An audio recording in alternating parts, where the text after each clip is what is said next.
So the other week we were doing our power hour in the membership area, and every Monday night we get together and we have a small group that talks spirituality openly and face to face on Zoom.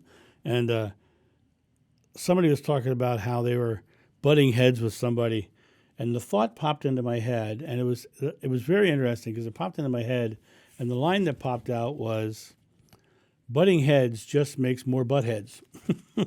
Butting heads just makes more butt heads. Made me laugh. But the more I think about that, the more sense it makes.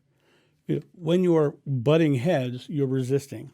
When you're resisting, you are arguing against. When you argue against something, people put up their shields and escalate. So rather than butting heads, you should actually listen. And when you listen, think about, why are they so mad? What is their fear? What is the anxiety? And when you hear them having that anxiety, you can literally say, "I'm so sorry you feel this way," and then bring up their anxiety in a positive way.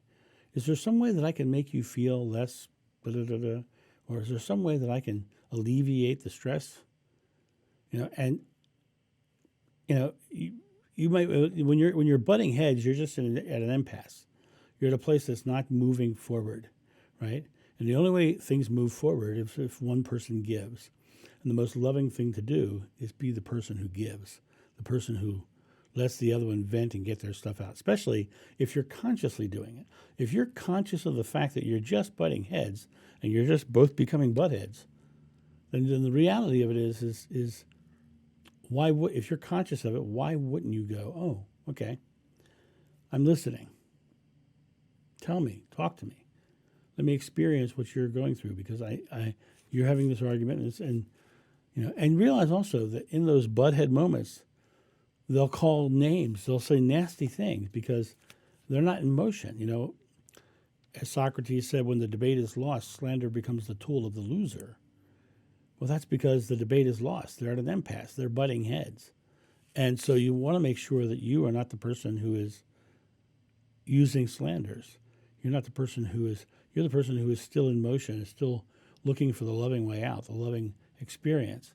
And when you find your way to that space, you very quickly discover that you are the one in charge. You're the one in creating the experience, and you're creating it lovingly rather than creating it as a negative. And the more you create it lovingly, the more likely you are to get a loving outcome. So you guys have a great day, and I'll talk to you soon. See ya. Bye.